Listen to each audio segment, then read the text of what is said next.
Hey everyone, it's Alan Schimmel, DevOps.com, DevOps TV, and we're here in London for the DevOps Enterprise Summit UK 2018. We have a great panel here today. Let me introduce folks, starting with my immediate right is Margo Cronin, who is a repeat speaker at DevOps Enterprise Summit, and this year is representing AWS. Yes. To Margo's right is he's a guest on DevOps Chat in the past, but he's never appeared here at the DevOps Enterprise Summit with us.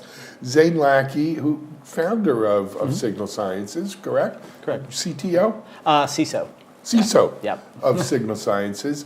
And to Zane's right is another friend of mine from the folks at Sonatype, Ilkka, and I blanked on your last name, Ilkka, I apologize. Tell him at the Turunen. Okay. And Ilkka, your role at Sonatype? I'm the head of our solutions architecture team. Great. So guys, we're going to explore a little bit into DevSecOps and the role it's playing in today's DevOps kind of stack, if you will, right? Because one of the things we've explored over the last few days is, what we spoke about in 2014 and 2015 and 2016 about DevOps, it's not that it's less true or not true anymore, but it's evolved, and we've learned some lessons. We've, in classic DevOps, taken that feedback loop and maybe changed a little bit. But Margo, I thought we'd start off with, you spoke here today. What did you speak on? Well, I spoke about, one of the points I touched on is the fact now that data regulation is getting so tighter that actually DevOps has evolved that it has to include security. So I began off as saying, personally, I'm not crazy about the term. I've never been crazy about the term DevSecOps because it's like sec is an afterthought. We were squeezing it in between dev and ops, the last kid that got on the bus, and we're like, go on, just sit in there. And that's not the case, right? For all of us, security is like the first priority, right? Top job, job zero, we sometimes call it. And therefore, the DevOps, it actually understands that security is key and it's the first thing that you do. And if you look at GDPR, one of the pillars of GDPR is now privacy by design. Right. So not just data portability and data breach notification, the right to be forgotten, but privacy by design. And it kind of mandates that you have to do DevSecOps. Yep. So first of all, let's do this. Who likes the term DevSecOps? I think everyone tolerates it. Yeah, I think it's like the best of the least worst bunch. Yeah. So so I've been in, Zane, and we've all talked before, Margo, and I started in security in the dot-com days, the late 90s. Founded a security company in 2001, and basically have been doing, we didn't call it cybersecurity then, but we've been doing security ever since. And, and I got into DevOps only because of security. I thought this was going to be a great thing for security. And I have had huge fights, and I have a lot of friends in the security world. I run the Security Bloggers Network for 15 years, and I've done a lot in the security community over my time. And I've gotten into huge fights with my friends in the security world over this DevSecOps thing, right? Some people just say it's flat out nonsense, right? It's a marketing term. Other people, and it just goes to show you how weird we are in security, right? Other people say, DevSecOps, why isn't it SecDevOps? We're most important after all, right? It should be SecDevOps. Other people, just want nothing to do with it. Or they'll say SecOps, we don't really work with the devs. They were assholes. They were always that way. And, I don't want to work with them. And that, again, is part of the problem as well. But, it's a tremendously controversial thing that I personally had to get my head wrapped around. Did you have a journey here as well? Yeah, I think the naming, there's the naming part aside, right? But I think that the broader movement of security being a piece of DevOps is critical, right? If the way that we're creating software has changed and the way that we're delivering software has changed, well, the way that we're actually securing that and defending that has to change as well, right? And so whatever we want to call that, call me anything you want, just don't call me late for dinner. Sure. Okay. Ilkka, what's your thoughts on that one? Well, I mean, I've actually come to it from the other end of the table, like from the development floor and then from the operations floor. And to me, like one of the big problems always was security was kind of like a point activity. It was seen as a thing that you have to do to clear the boxes, right? And I think like the main aspect of this whole conversation is we got to change that logic and think about it more as almost engineering discipline or as a way of just doing our work better. You know, it kind of ties in nicely with all of these engineering craftsmanship and software craftsmanship movements as well to me. And I think DevSecOps is the best way of conveying that message. It's like it's a term that everybody kind of understands. No one can agree upon it, which was what happened with DevOps. But at the same time, I think that's quite nice. It means that people have an opinion about it and they can communicate on it. Fair enough. I mean, I know in my own personal journey, so I put on a DevSecOps Day at RSA conference in San Francisco every year. Zane, I think you've been in a few. And we've done it for the last 4 years. And just over the last 4 years, it used to be Rugged DevOps, James Wickett and those folks, right? And we called it the Rugged DevOps Day. Then we called it just DevOps and Security thing. And then the last 2 years, DevSecOps. Here's let me tie a bow on the issue. I've come to the conclusion, like you saying, is I don't care what you call it. DevOps is DevOps. There is only one DevOps. There's only one truth. I don't care what you call your God. There's only one truth, right? And it's DevOps.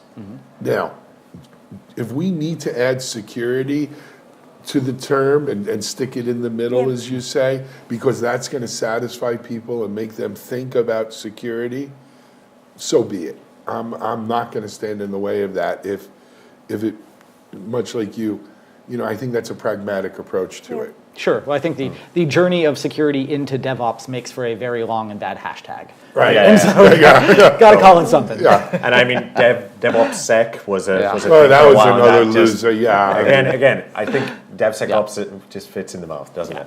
Yeah, it does, and it seems to roll. And you know, as a result, I've gotten involved with the Sonatype folks, Mark Miller. We're doing DevSecOps days with John Willis, and we do it at RSA. We're going to do one at RSA APJ in Singapore. We're going to do some in Australia and Bangkok, and hopefully more. We're doing one in London here Thursday. So we're hopefully going to see more of that type of thing. But let's throw the name out for a second, and let's really focus on what it is. And I think, Margo, you touched on it right in the beginning. Yeah, well, I mean, one of the things I was wondering about is, you know, how do you get everybody within the team becoming a security practitioner? I mean, you were kind of touching on it there, Ilkka, but now, you know, it's not just, you know, we brought down the silo from between dev and ops. Now everybody's a security owner as well. And, you know, interestingly, everybody has become like the way you were in the late 90s. Everybody is that cyber security guy. And how do we get that mentality into the DevOps team, into the Scrum room? And one of the things I was talking about in my speech is it doesn't matter if you're doing site reliability engineering, if you're doing DevOps, if you're doing, let's just, you know, throw anything to the wind. Security has to be first. So how does everybody become a security practitioner? Yeah. And I think to that point, I mean, I think the existential shift that is happening for security right now is that it's going from exactly what you said as this kind of outsourced group that was a point along the journey to actually security's fundamental role in an organization changes to how does it make the rest of the organization security self-sufficient, right? Yeah. That is a fundamental change in the way that we have built and run security programs for the last 20, 30 years. Yeah, it's not a chore. Right. Yeah, and that mirrors very much actually the transition that Q&A went from. So if you think about testing 10 years ago, it was literally people running through test execution plans, and gradually they changed from that to becoming writers of tests, people that write the automatic execution, help the floor become more efficient at testing for themselves, teaching them unit testing, all these other frameworks. So I feel like we're at the brink of a similar kind of change. I think it's a mixture of both incentives and psychology and just changing roles. Like no longer do we want to be adversarial with each other. No, we definitely don't want to be adversarial, and that, because that whole adversarial thing is so antithetical to what DevOps is, right? We're not adversaries here. The other thing I would mention, it was funny you mentioned QA, because I've had this conversation, I don't remember if it was John Willis or someone else in the security space, and look, maybe what the goal here should be is that security becomes synonymous with quality, right? Instead of thinking of, oh, I've got to add the security in, we can't have quality product without security. Yeah, the best way I've ever seen, like the highest performing organizations view it, is security is a subset of good engineering in the way that resiliency is, reliability is, quality is, performance is. It is a subset of good engineering. But not to argue that point, but maybe to give it another perspective. Certainly the industries I work with are highly regulated and highly audited. So it's not so much about quality. Of course, quality is incredibly important, but I know when I'm sitting with development teams and with ops, what they're concerned about is regulators. And where I come from, Switzerland, and in banking, it's FINMA, you know? Right. So it's an interesting perspective that they're not really concerned about quality much at all. For them, I think it's a given, you know. It's Switzerland, they're going to do quality. But what about the regulator? Yeah. And this, to me, has always been the problem with compliance, right? I call it least common denominator security, right? Yeah. Because, frankly, in so many times that the compliance regulator people are the low bar, right? It's not what we should be aiming at, but we need to check the box, and it's just... And how do you move it from a box-checking activity, a chore, to kind of actually something that everybody owns? Yeah, and I think... Oh, sorry, man. Right ahead. This is where I completely disagree, I completely agree with your point there, that I would actually call it as, security and compliance as two circles on the Venn diagram, and there's certainly some that overlap and some that are completely separate there. And I think, Yeah, and I recognize that exact same movement. Over the last couple of years, I've had a pretty good insight into these kind of larger vendors and heavily regulated industries. One of the things that you actually notice, we publish a report every year called the State of DevSecOps ourselves, and one of the interesting findings in the last one was there's about 100 developers to 10 operators to 1 security person ratio in like your bog standard average enterprise. If you just think about it from a number perspective, what can one person do against 100, right? So it kind of very naturally almost drives them into that, we got to do the lowest common denominator because that's literally the only control point that we have. Yeah, and, but it drives something else, Ilkka, because it's not that one guy's mission to do all the security. It's his mission to turn on the 10 and the 100 so that we're all responsible for security and we're all thinking about what that regulator says or needs to see. Or it's his mission to drive automation. Yeah, his exactly. mission that everybody thinks about automation. I did touch on this a bit in my speech about, when you're using tools and vendors, actually consider the effort for security automation as part of the work that you're doing. Yeah. So your product backlog, or however you describe your story, should reflect the security automation you need to do as well. Absolutely agree. I don't think anyone's going to disagree with that, right? Yeah, and I, from a development point of view, I almost see it as analogous as testing. Like, that's in reality what we should be, to me, seeing the kind of security activity as kind of, if you think about what's the fundamental shift in software engineering was let's all do unit testing, they'll do other sorts of testing across the line, and that took a long time. People resisted that change, and why do I write unit tests and whatever. And it's almost like a very similar transformation. It's layering on that practice exactly to your point, to say that we consistently need to execute on this. We consistently need to have this along the line. And then, obviously still have all the checks that we have today, but more as a kind of verification points of the work that you've already done, rather than relying that that's going to be the only thing that we're going to do. Yeah. So I don't necessarily disagree with you, but I think one of the lessons we've learned at DOES this year is that sort of the next frontier in DevOps is moving beyond that continued shift left to not just the testing phase, if you will, or and you could be testing all through your software development lifecycle, right?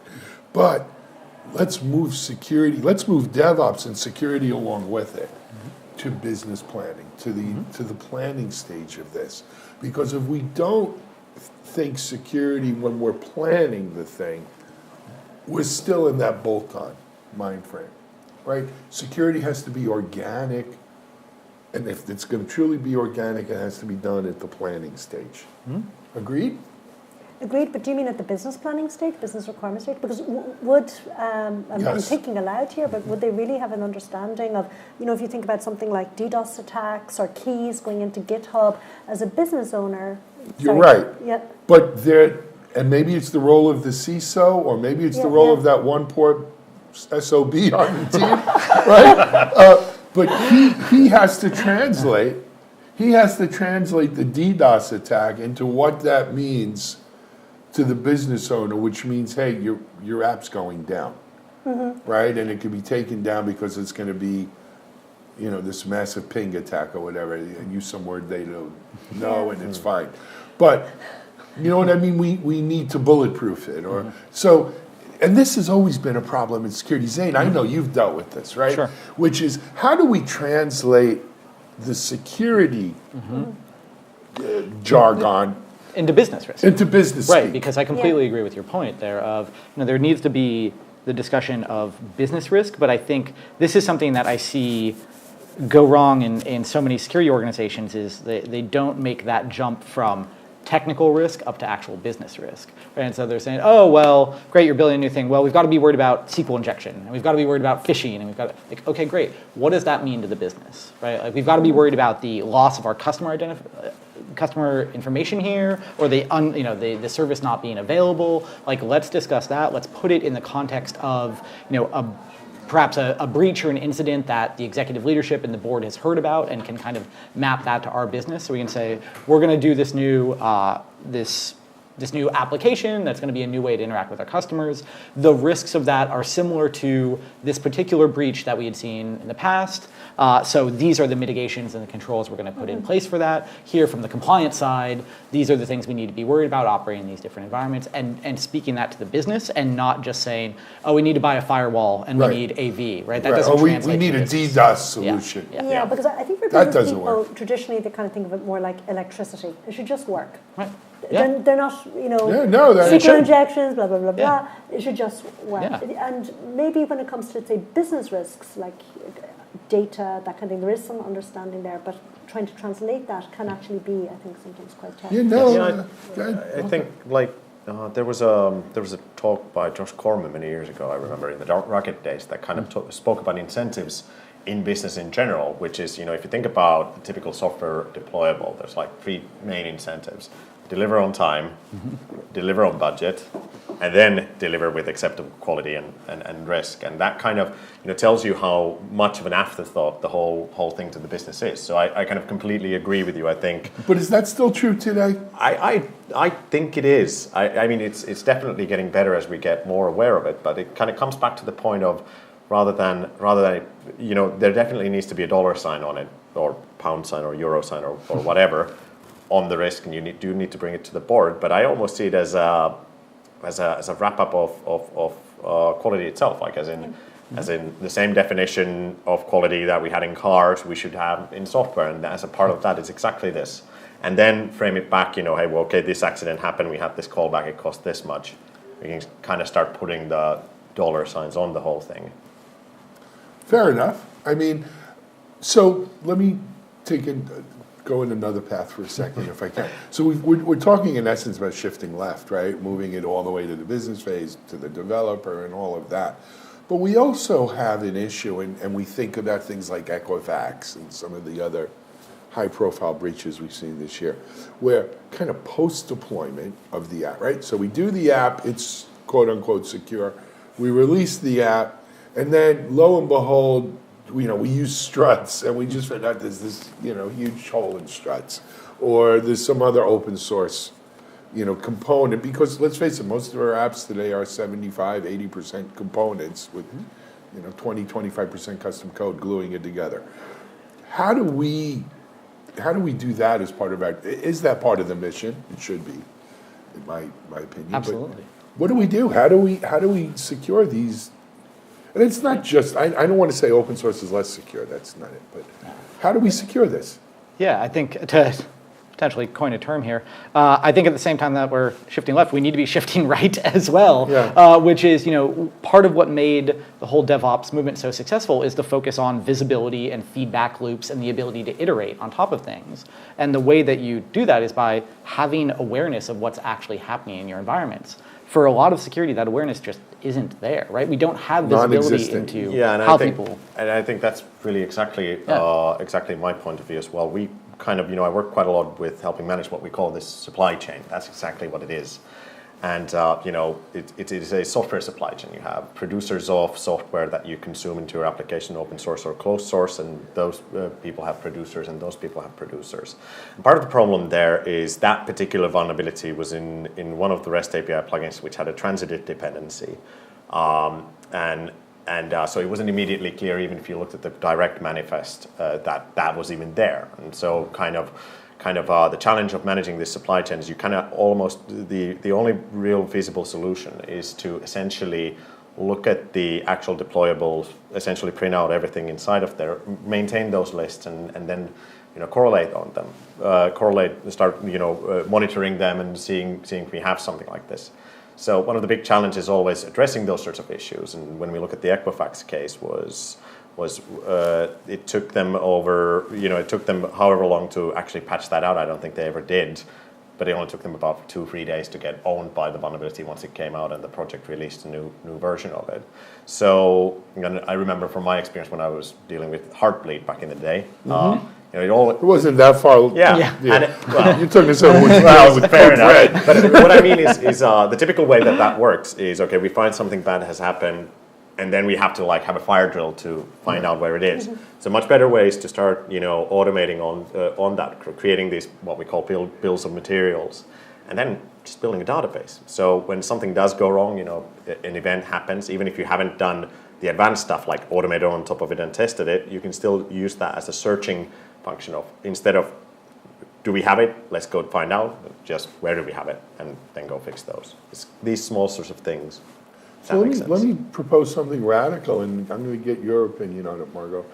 What role can AWS and other public cloud providers play in helping us to understand maybe we have out-of-date software?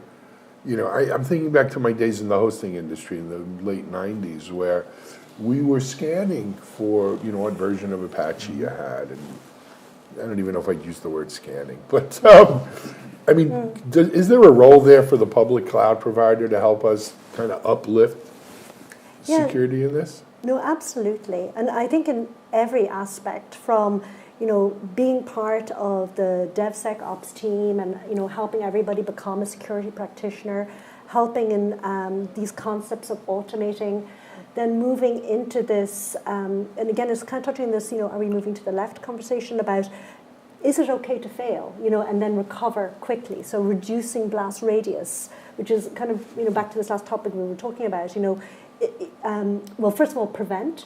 But if prevention hasn't worked and then the failure, the incident has occurred, reducing the blast radius so you can recover quickly.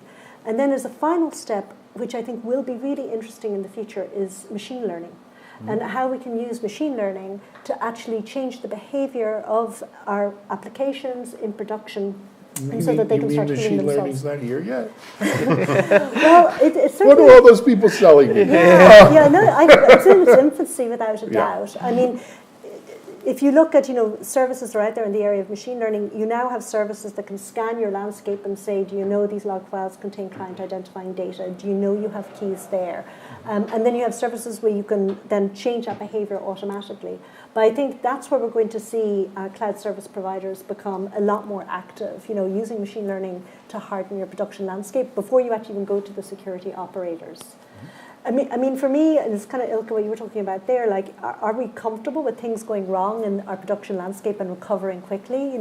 Richard Cook gave a great session yesterday evening on where he talked about, he didn't say mean time to recover was nonsense, but he was like, he was quite critical about it, right? He was critical about a few things. He was critical about a lot of stuff. Yeah. But he pretty much said, don't talk to me about mean time to recover, mean time to restore, because you don't know what's happening under the hood. I think that was essentially his message. So, is that something we're comfortable with, like things actually going wrong and recovering quickly? Yeah, so I think, that is a transition I've seen in my time in security, which was from putting 100% of your resources into preventing an incident to allocating some percentage of resources towards event management, if you will, right? Or, remediations and what happens, not when, but not if, but when. Because cluster spies are quite powerful there as well. If that's something that you're comfortable to do, there's a lot of automation in that space as well from service providers. Yeah. I think ultimately you have to be comfortable with it because it's going to happen whether you're comfortable or not, right? This was exactly. It's kind of a I mean, this was such a journey for me as a CISO of being one of the first to go through the whole DevOps and cloud shift. Is recognizing that the embarrassing lesson I had to learn was that look, no matter what our software development methodology or delivery methodology, we're always going to have bugs and we're always going to have outages and issues and all that. The system that allows us to react the quickest and gives us inherently the most visibility is the one that actually makes us safest. Yeah, and I think tying this back to the previous question as well, in this supply chain type of situations, like the biggest killer isn't actually the new bad event that happens today. It's forgetting about the thing that happened a year ago. Keeping using an old version of Struts or Spring or whatever that has a known violation that you haven't patched because it still runs, it still provides the business function, it just has a new hole. So it's actually, I think, like the healthy balance needs to, there is a healthy diet here, like a food pyramid of healthy security, that allocates between like disaster recovery, because you do, that's why we have fire drills, that's Incident why we need to have response, incident response as well. But at the same time, you do need to kind of keep maintaining that basic hygiene of just basic regiment, I guess. Yep. So this has been a fascinating discussion, guys, but I'm going to need to pull the plug because we're probably over time. But it was a great discussion. Maybe we can continue it either at another does, or we could do something online or at the bar. There we go. Which is always where those security conversations seem to wind up. But hey, whatever it is.